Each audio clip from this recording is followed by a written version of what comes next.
అందరికీ హృదయపూర్వక నమస్కారాలు. క్షమించాలి, మీడియా రిక్వెస్ట్ మీద 15 minutes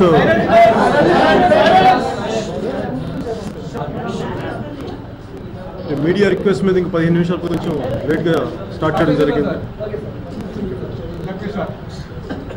అంటే లాస్ట్ 1.5 years నుంచి చాలా తక్కువ సార్లు పార్టీ పెట్టినప్పటి నుంచి చాలా తక్కువ సార్లు మాట్లాడతాను. దానికి కారణం నాకు అభిప్రాయం లేక కాదు, ప్రతి విషయం మీద నా అభిప్రాయాలు నాకున్నాయి. కాకపోతే రాష్ట్రాలు విడిపోయిన తర్వాత ప్రతి ఒక్కరు చాలా బాధ్యతగా మాట్లాడాల్సిన అవసరం ఉంది. అందుకని దాంట్లో భాగంగా నేను ఎలా పడితే అలా మాట్లాడడానికి ఇష్టపడను. నాకు ఎందుకు మాట్లాడినంటే ఒక సామెత గుర్తొస్తూ ఉంటాం. ఒక కొడుకు తల్లి దగ్గరికి వెళ్ళి అమ్మ ఏం చేసి బతుకునే అంటే నోరు చేసి బతుకు బిడ్డ అన్నాను. అలా ప్రతి రాజకీయ నాయకులు ప్రతి ఒక్కరూ నోరు చేసుకోవడం కాదు, నోరు పారేసుకోవడం వల్ల అది ప్రజలకు అనర్థాలు. అందుకని నాకు నోరు పారేసుకోవడం కంటే కూడా అవసరమైనప్పుడు నోరు విప్పడం నాకు తెలుసు. నాకు పోయిన సంవత్సరం నరేంద్ర మోడీ గారు ముఖ్యమంత్రిగా ఉన్నప్పుడు, గుజరాత్ ముఖ్యమంత్రిగా ఉన్నప్పుడు, ప్రధానమంత్రి అభ్యర్థిగా ఎన్నికల ప్రచారంలో ఉన్నప్పుడు నేను వారిని అహ్మదాబాద్లో కలవడం జరిగింది. దాంట్లో అనేక విషయాలు వచ్చినాయి ఆ చర్చల్లో. కానీ దాంట్లో భాగంగా ఆయన నాకు చెప్పింది ఏంటంటే తెలుగు జాతి ఐక్యత దేశ సమగ్రతలో ఒక భాగం అని చెప్పారు నాకు ఆ రోజు. నాకు ఆ మాటలు చాలా బలం, నాకు ఆయనతో చాలా పంచుకున్న విషయాలు నాకు అది కూడా ఉంది. కానీ ఈ రోజున నాకు మార్నింగ్ పేపర్స్ చూస్తున్నప్పుడు తెలంగాణ ముఖ్యమంత్రి చంద్రశేఖరరావు గారు ఆ తెలుగు జాతి ఐక్యతకి మొట్టమొదట అడుగు వేశారా అని అనిపించింది. అంటే చాలా ప్రతిష్టాత్మకమైన యాదాద్రి గుడికి విజయనగరానికి జిల్లా చెందిన ఆంధ్రుడైన ఒక ఆనంద్ సాయి ఒక ఆర్కిటెక్ట్ని పెట్టడం వారి పెద్ద మనసుకి ఒక చిన్న ఉదాహరణ అనిపించింది. అందుకని తెలుగు జాతి ఐక్యత కోసం మొట్టమొదటిగా అడుగు వేసిన కేసీ చంద్రశేఖరరావు గారికి, తెలంగాణ ముఖ్యమంత్రి చంద్రశేఖరరావు గారికి మనస్ఫూర్తిగా నా అభినందనలు తెలియజేసుకున్నాను.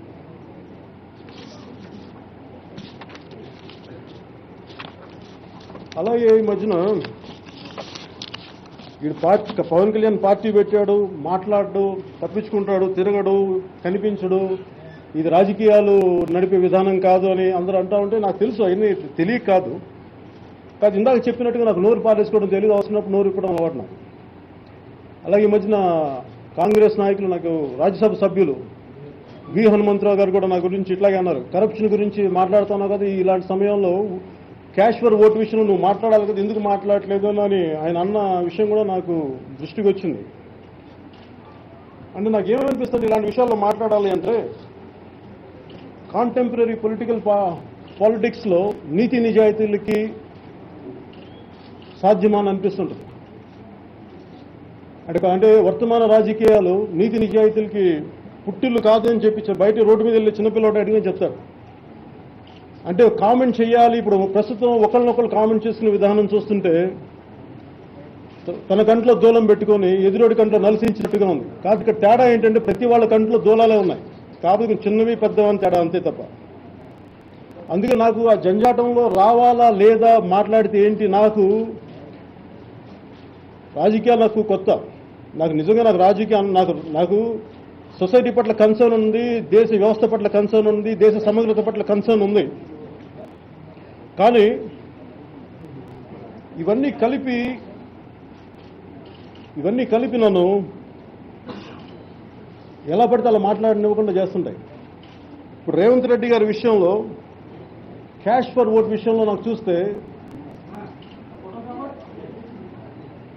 ఇప్పుడు దాని ముందు వెనకంటే నాకు అది ప్రస్తుతం కోర్టులో ఉంది కాబట్టి దాని గురించి అది తప్ప ఒప్ప అని చెప్పేది అది కోర్టులు నిర్ణయించాలి. కాకపోతే దానికి వెనక ఉన్న కారణాలు ఇవన్నీ చూసుకుంటే ఇందాక చెప్పినట్టుగా ప్రతి పార్టీకి కొన్ని కంట్లో దూలాలు ఉన్నాయి, ప్రతి పార్టీకి కొన్ని సమస్యలు ఉన్నాయి. ఎవరు కూడా కంప్లీట్గా అసలు నీతి నిజాయితీలతో ఉన్నారా అంటే ఖచ్చితంగా మనకున్న కాంటెంపరీ పొలిటికల్ సిచ్యువేషన్లో వర్తమాన రాజకీయాల్లో సాధ్యపడుతుందా, అలాంటి అసాధ్యాలు నాకైతే కనిపించట్లేదు.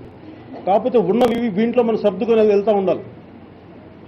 నాకు మన ఈయన రేవంత్ రెడ్డి గారి విషయంలో చూస్తే నాకేమనిపిస్తుంది, ఇలాంటి సమయంలో రాష్ట్రం రెండుగా విడిపోయినప్పుడు సమయంలో ఇంత పొలిటికల్ గేమ్స్ ఆడే, ఇంత రాజకీయ క్రీడలు ఆడే లగ్జరీ రెండు రాష్ట్రాలకి, రెండు ప్రభుత్వాలకి ఉందన్న నాకు ఆలోచన వస్తూ ఉంటుంది.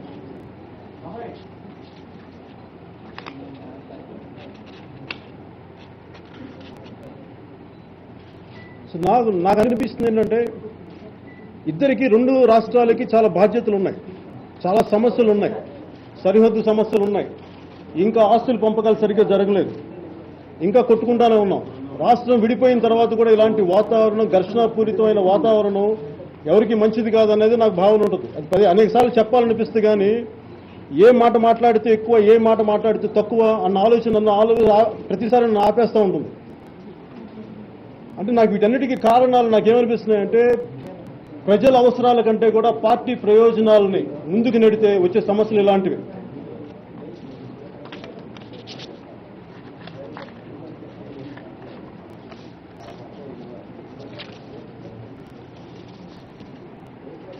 అలాగే ఓట్కు మళ్ళీ అలాగే ఇంకో ముఖ్యమైనది ఏంటంటే ఫోన్ ట్యాపింగ్ కేసు.